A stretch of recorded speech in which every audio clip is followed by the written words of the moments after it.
Shalom, bonjour à tous, que le nom de Jésus soit béni. Je vais tout de suite confier ce moment au Seigneur. Père, nous te rendons grâce parce que si nous pouvons être là, c'est aussi grâce à toi, c'est par toi et nous prions vraiment que ce temps-là te soit agréable, que ce soit un temps, Seigneur, que tu bénis. Merci Père de m'effacer, que toi tu prennes la place au nom de Jésus.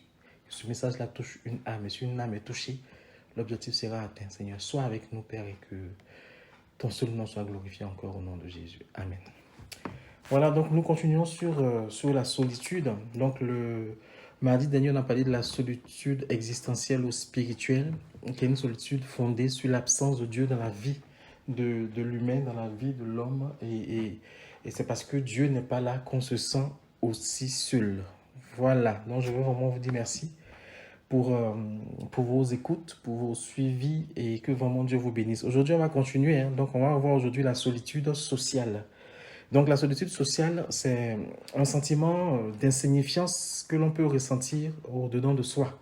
On se sent insignifiant, on se sent petit, parfois même on se sent incapable de tout parce que voilà, on se sent seul, on se sent en rupture avec les autres et avec son environnement.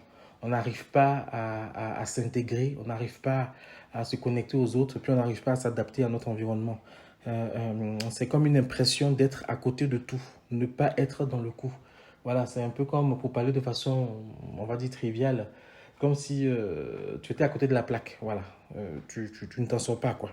Voilà, plusieurs causes peuvent être à l'origine de cet état-là, de cette solitude sociale. Euh, L'une des premières causes qu'on peut aller chercher, c'est aller chercher ça dans la relation familiale insatisfaisante. Voilà, qui remontent à généralement à l'enfance et qui n'ont pas été réglées pendant qu'on a grandi. Voilà, donc des relations familiales insatisfaisantes qui peuvent générer un manque de confiance dans les autres. Dans les autres. Donc c'est une solitude qui est causée parce que on ne fait pas confiance aux autres. Parce qu'on n'a pas eu le temps, quand on était enfant, de faire confiance à sa famille, parce qu'on a dû vivre certains événements qui font qu'il y a eu cette rupture-là. Amen. C'est un profond, comment je dis ça, complexe d'infériorité qu'on a vis-à-vis des autres aussi. C'est un manque d'estime de soi pour différentes raisons.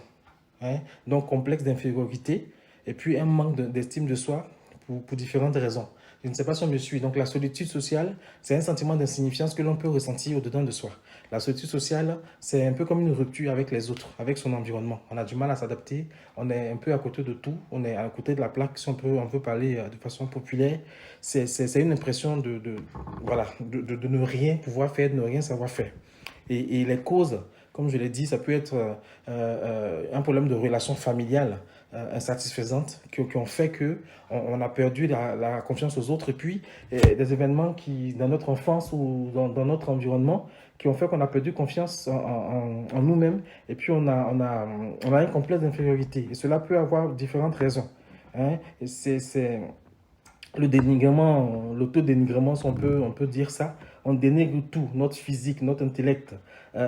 Nous-mêmes, on se dénigre. Voilà, c'est ce sentiment d'insécurité intérieure qui n'est pas guéri. On n'a pas guéri de ça. Ou on a tenté de guérir, mais on n'est pas guéri correctement. Ça n'a pas été bien géré, ce sentiment-là. Donc, on aura tendance à vivre replié sur nous-mêmes, à éprouver un vif sentiment de solitude et même d'instabilité.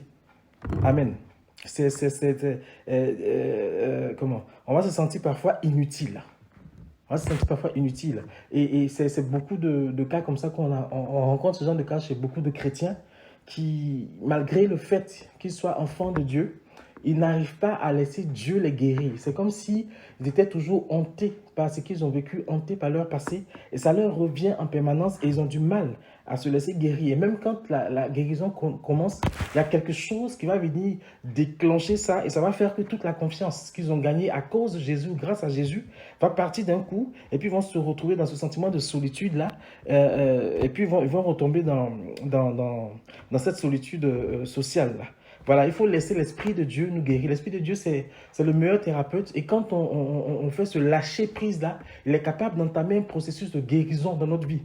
Il faut le laisser nous guérir. Je rappelle qu'on est fondé comme texte sur, on est parti de la Genèse 2, verset 7 à 28, et on s'est fondé sur le verset 18, là où Dieu a dit qu'il n'est pas bon que l'homme soit seul. Amen. Laissons Dieu nous guérir. Donc, des facteurs sociaux aussi divers que variés peuvent engendrer cette situation. Amen. Par exemple, il y a des solitudes sociales qu'on vit parce qu'on a déménagé. Simplement, hein, c'est des choses simples. On a déménagé, on a du mal à s'adapter à notre nouvel environnement. C'est ce qui fait que moi, dans ma formation, là, on a parlé des gens qui ont déménagé dans une autre ville de la France et qui ont fait 1 an, 2 ans et qui n'ont pas pu s'intégrer, qui n'ont pas pu s'adapter à leur environnement, qui sont revenus à leur ville de base. Et nous sommes à Reims. Et Reims, il y a quelques années, en arrière, c'est l'une des villes où quand tu aménages, tu as du mal à t'intégrer socialement, à te faire des amis.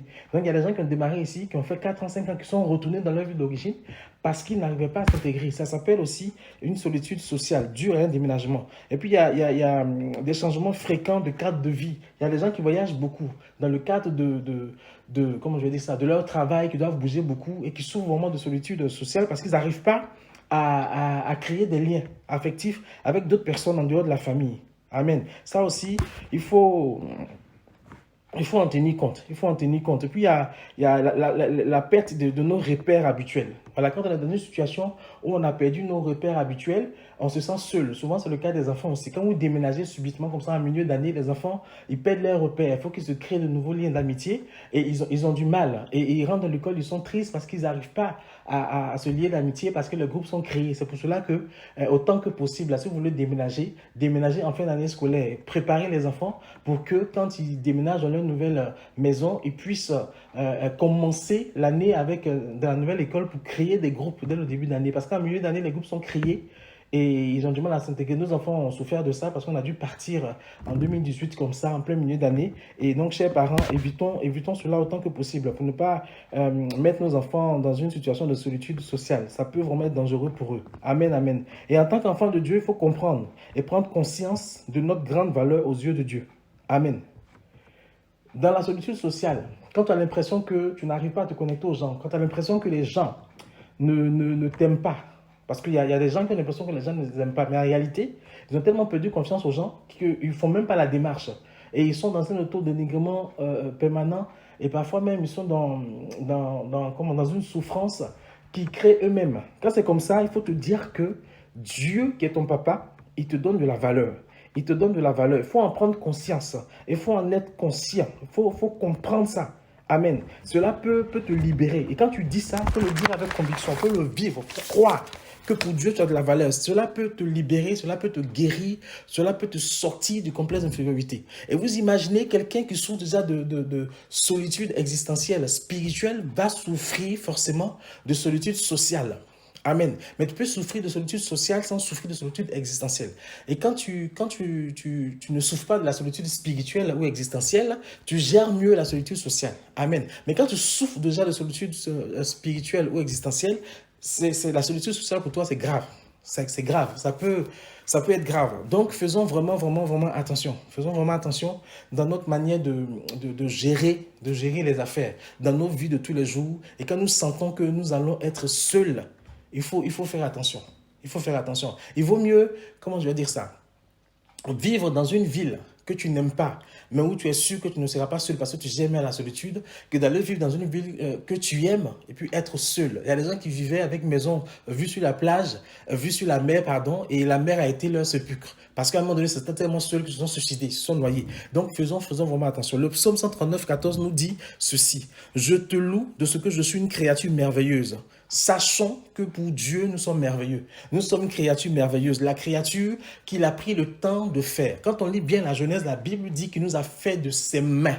D'autres, les théologiens ont dit que si Dieu nous a fait de ses mains, c'est que Dieu s'est levé pour nous faire nous. Amen. Donc, on est important. On est important. Et rien que ça doit nous rassurer. Et je rappelle encore que l'Église est une famille. Bon, malheureusement, on a perdu la notion de communion fraternelle. Et c'est malheureux parce que les chrétiens s'inquiètent que quand ils ne te voient pas les dimanches à l'Église, on a l'impression qu'entre 2 dimanches, tu peux mourir de solitude et puis le dimanche, oui, on a la communion fraternelle. L'Église est une communion fraternelle et en semaine, on est censé pouvoir se voir, on est censé pouvoir prendre des nouvelles les uns des autres, même si on ne se voit pas. Amen. Donc, un des frères, un des sœurs de valeur, c'est que tu peux compter, que tu peux appeler quand tu te sens seul. La solitude sociale, ça aussi c'est dangereux. Connaissons notre identité aussi vis-à-vis de Dieu. Hein. Sachant que nous sommes en Jésus, ça va nous aider aussi avec la solitude sociale. Ayons comme ça des personnes, comment je dis ça, des personnes, comment je dis ça, de réserve, des frères et sœurs amis, sur qui on peut compter. Hein. Tu sais que si tu es seul, tu peux aller voir ce frère. Et souvent aussi, je ne sais pas si vous avez remarqué,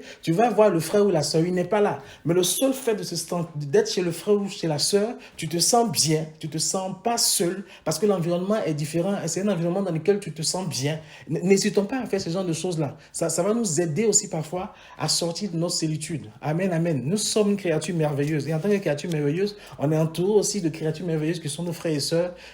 Quand nous sentons seuls, essayons de les appeler. Moi, je sais par exemple que quand je venais d'arriver en France, après 2 ans, j'ai intégré une nouvelle église. Je vais être à la dénomination et je me suis senti seul dans cette église. J'étais avec ma cousine, on se sentait seul.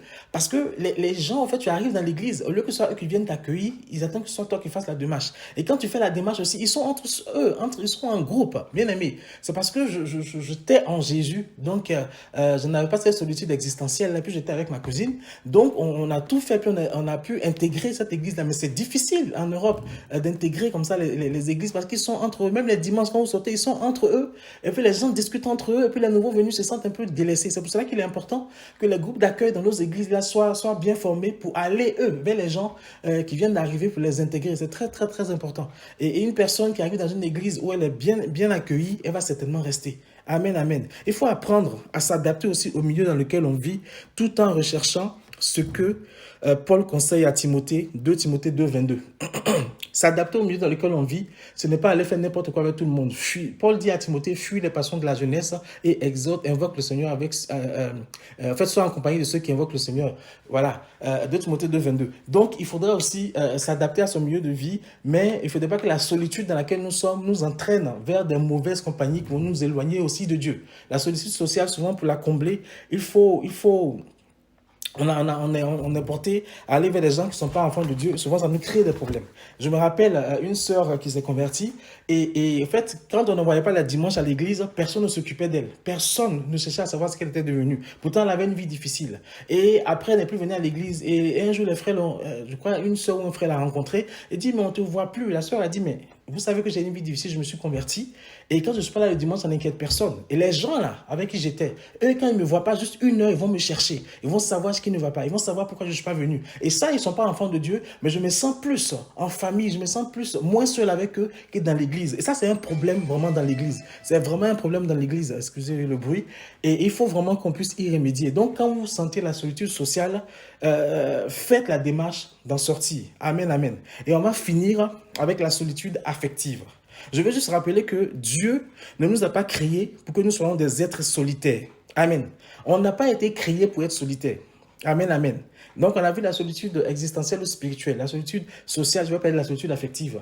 On a vu ici que pendant le Covid, pendant le confinement, même les gens qui disaient tout le temps que moi j'aime rester seul, ils se sont sentis seuls. Parce que pour dire qu'ils aiment rester seuls, il faut bien qu'ils aient quand même un semblant de contact. Ils n'avaient plus de contact. Et des gens solitaires qui aimaient rester seuls se sont suicidés pendant le Covid. Donc, c'est pour vous dire qu'on n'est pas fait pour être solitaire. L'homme est fondamentalement, constitutionnellement un être social. Il a besoin de contacts sociaux, dont le premier est le Saint-Esprit. Amen. Bon, quand je dis comme ça fait bizarre, mais dont le premier est le Saint-Esprit. Sa naissance même se fait dans un cadre social. Et l'un de ses plus grands besoins, c'est l'amour. Amen, amen. Cela dit, la solitude affective peut être, pénible. Ça peut être plus pénible. C'est même l'une des plus... Enfin, après la solitude existentielle, c'est la solitude affective qui est pénible, qui est difficile à vivre quand on ressent cela. Les besoins affectifs sont dans son âme. Ils font partie de sa vie normale. Amen. L'âme a besoin d'être aimée. Amen. Sinon, on serait juste des robots. L'âme a besoin de cette affection. L'âme a besoin de cet amour-là. Amen, amen. Il faut savoir et comprendre que l'homme a besoin d'affection. L'âme a besoin de se sentir aimée. Amen. Vous savez, j'avais un problème à l'époque. Je n'étais pas le plus beau des garçons. Amen, mais je bénis Dieu de ce que je suis une créature merveilleuse, donc belle, forcément. Mais les sœurs, les filles, quand j'étais dans le monde, et les sœurs aimaient être autour de moi. Pas parce que comment je vais dire ça? Parce qu'elles se sentaient comprises. Elles se sentaient, comment je dis ça, aimées, appréciées telles qu'elles étaient. Et les frères aussi, parce que je ne les jugeais pas sur leur manière d'être. Voilà, on peut amener quelqu'un à changer, mais il faut d'abord l'accepter. Et nous, les chrétiens, on a du mal.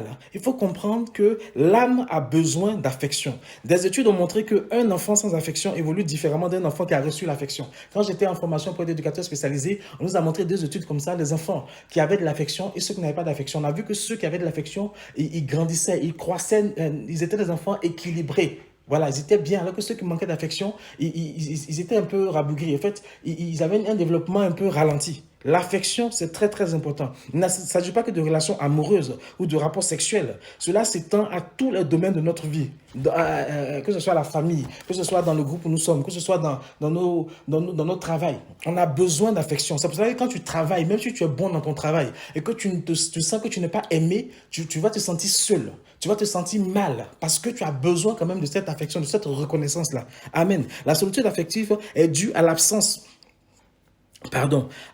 ou à la perte d'une relation profonde avec un ou plusieurs personnes. C'est-à-dire que quand tu n'as pas de relation profonde avec quelqu'un, quand tu n'as pas de relation, je ne vais pas dire de qualité, ouais, c'est peut-être de qualité avec quelqu'un, tu as cette solitude, tu ressens cette solitude, comment je dis ça, affective là. Amen. Notre génération actuelle là, est d'autant plus touchée que la famille n'est plus le lieu où nous recevons cette affection là.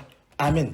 Je ne sais pas comment vous êtes, comment vous mangez. On sait que nous, par exemple, dans notre maison, quand on mange, tout ce qui est téléphone, tout ça là, quand on touche, c'est que c'est nécessaire. Mais en général, on ne touche pas. Quand on va au restaurant, nos enfants savent qu'ils n'ont pas le droit de toucher au restaurant.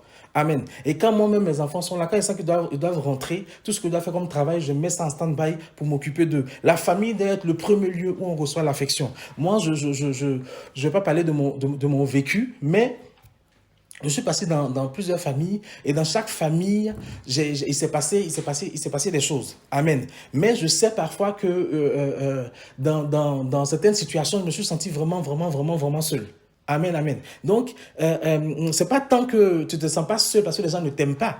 Tu te sens seul parfois parce que l'affection dont tu as besoin n'est pas forcément au rendez-vous. Et les paroles que tu entends forcément ne vont pas dans le sens de l'affection que les gens sont censés te montrer. Donc, l'affection, la solitude affective, c'est quelque chose qui peut faire mal. Ça peut faire encore plus mal que la solitude sociale parce que c'est quelque chose qui affecte directement ton âme. Amen. Donc, les causes de la solitude affective peuvent être diverses et variées. Amen. Il y a plusieurs causes. Dans chaque solitude dont j'ai parlé, il y a plusieurs causes. Et les causes que je donne ne sont pas, comment je dis ça, exhaustives. Et les définitions que je donne aussi ne sont pas fermées. On peut élargir les définitions. Amen. Les causes de la solitude affective peuvent être, par exemple, la rupture d'une relation significative. Un parent, avec une amie. Ça peut être une cause grave de solitude affective et une personne, quand tu es amoureux, que la personne te lâche pour une raison ou que la personne te trompe, une infidélité, ça peut vraiment t'affecter sur le plan affectif. Et les blessures du passé, de l'enfance, et le manque de pardon peuvent être aussi la cause d'une solitude affective. Amen, amen. Bien-aimés frères et sœurs en Christ, faisons attention à ce que nous disons à nos enfants. Faisons attention à ce que nous montrons à nos enfants dans notre affection. Soyons justes. Si on a 5 enfants, on n'aura pas la même relation avec chaque enfant, mais soyons justes dans nos relations avec nos enfants. Montrons à chaque enfant que nous les aimons. Malheureusement, et ça j'ai entendu des parents nous le dire, que dans tous nos enfants qu'on a, forcément on a un préféré. Si tu as un préféré, c'est bien. Mais il ne faudrait pas que l'autre sache que tu as un préféré. Ça va le suivre toute sa vie. Ça va être un problème, ça va être dangereux. Et j'en rencontre tellement, ce genre de cas. Il faut que nous fassions attention. Les blessures du passé, les blessures de l'enfance sont des choses qui vont faire de nos enfants des êtres différents par rapport en fait, toute l'affection qu'on leur donne dans leur enfance va déterminer ce qu'ils deviendront. Amen. On espère et on prie qu'ils rencontrent Jésus pour que Jésus puisse les guérir et que Jésus fasse d'eux les personnes qui l'attendent d'eux. Faisons attention. Amen, amen. La peur d'aimer et la peur d'être trahi. Et si on a peur d'aimer et qu'on a peur d'être trahi, c'est qu'on a vécu un événement de notre passé dont on est encore traumatisé, qui nous met dans un état de solitude affective dont on n'a pas encore guéri. Il faut chercher la guérison auprès du Seigneur. Il faut chercher la guérison auprès de ceux qui sont qualifiés pour ce genre de choses-là. Amen, amen. Quelqu'un a dit, si les gens sont solitaires, c'est parce qu'ils construisent des murs au lieu de construire des ponts. Bien sûr, ce n'est pas l'unique cause de la solitude, mais il est vrai que parfois les gens dressent des barrières pour tenir les autres à l'écart, souvent par peur de l'intimité ou d'être connu, ou d'être rejeté, ou d'être blessé. Ça, c'est quelqu'un qui l'a dit. Bon, je n'ai pas mis son nom exprès, mais si vous cherchez ça sur Internet, vous saurez qu'il a dit. Donc, il a dit ça. C'est pas un personnage biblique, mais ce qu'il a dit, c'est censé. Amen. Les gens sont seuls parce qu'ils construisent des murs. En fait, on ne fait plus rien pour s'approcher des gens. Amen. Ici en France, on va dans les salles d'attente, il n'y a plus de communication. Chacun est sur son téléphone. Tu souris à quelqu'un, te regarde en disant, mais tu me souris, pourquoi? En fait, on éloigne les gens. Et dans nos familles, surtout ici en France, là, à partir d'un certain âge, les préados, les ados, ils vivent dans leur chambre. Ils se séparent de leur famille. C'est vrai que psychologiquement, ils se cherchent un peu, mais ce n'est pas une raison. Donc, il faudrait que nous, parents, nous fassions attention à ces choses-là. La vie de famille est très importante. Et au temps de Jésus, c'est pour ça que quand Jésus parle, il dit notre Père qui est aux cieux. Il dit notre Père parce que la notion de la famille était très, très, très importante. Et les rôles étaient bien définis de la famille. Aujourd'hui, cette notion-là est perdue et les gens souffrent de solitude affective parce que dans la famille, quelque chose s'est mal passé. Amen, amen. Le désir d'une relation qui n'arrive pas ou d'une idée fixe à propos d'une relation peut aussi être la cause d'une solitude affective. L'incapacité à communiquer, le refus de parler de ses problèmes, de ses frustrations aux autres, le refus de s'ouvrir pour recevoir de l'aide spirituelle peut aussi être la cause d'une solitude affective. L'hostilité ou l'amertume. Amen. Certaines personnes sont seules parce qu'elles nourrissent des sentiments de colère et d'amertume qui, comment je vais dire ça, rebutent les autres et les poussent à s'éloigner. C'est-à-dire que ces personnes-là ont un tel comportement, parfois un tel caractère dû à ce qu'ils ont vécu dans le passé, que les autres personnes ont peur de les approcher. Et ces autres personnes-là qui souffrent de solitude, ils vont se rendre compte qu'ils étaient en train d'aller dans le mur, et les amis les ont laissés aller dans le mur, et ils n'ont rien dit. Mais parce que ces amis-là se sont dit, mais celui-là, son caractère, son comportement, si on lui parle, il va encore nous crier dessus, il va encore se fâcher. Et cette personne-là qui souffre, elle est seule de façon affective parce que son passé a fait qu'elle s'est forgé une sorte de carapace, elle s'est mise des mécanismes de défense, et ça fait que les autres, en fait, ne veulent plus l'approcher. Donc, les autres la fuient. Amen. Il faut comprendre que quand on souffre de solitude affective, on est très vulnérable et Satan n'hésite pas à nous envoyer de nombreuses tentations pour nous enfoncer davantage. Amen. Il va surtout tout faire pour nous détourner de la foi en Dieu et de Dieu. Il va surtout tout faire pour nous éloigner des frères et sœurs en Christ aussi. Cette solitude affective-là peut nous faire perdre patience quant à la relation amoureuse, surtout dans les couples. Quelqu'un qui a souffert ou qui souffre de solitude affective ne sera pas patient. En fait, elle va s'attendre à des choses, mais elle va vouloir que ça arrive vite. Et ça peut créer des problèmes dans le couple. Cela peut nous pousser dans les bras de n'importe qui. Amen, amen. Maintenant, si dans ton couple tu n'es pas patient, on va dire que toi tu es marié. Mais si tu es célibataire, cette solitude affective-là va faire que tu vas vouloir te jeter dans les bras de n'importe qui parce que tu es en manque d'affection. Tu es en manque d'affection. Bien aimé, souvent je conseille aux gens de s'asseoir et d'essayer de penser à certaines étapes de leur vie et de noter tout ce qui leur vient. Parce qu'on peut déceler au travers de cela pourquoi ils ont un tel besoin d'affection. Amen. Souvent, on a vécu des choses, mais on n'arrive pas à se le remémorer. On n'arrive pas à mettre les mots dessus. On allait voir les psys, tout ça, mais ça ne nous a pas aidé. Asseyons-nous nous-mêmes tranquillement, prions Jésus et qu'il nous rappelle certaines choses. Moi, parfois, j'ai prié et pas plus tard que le mois dernier, je priais encore, puis Dieu me rappelait encore les choses de mon enfance, des choses de mon passé. Bien aimé, c'est par la prière un jour que ça m'est revenu comme ça, comme un flash, que j'ai été violé à un certain âge quand j'étais enfant.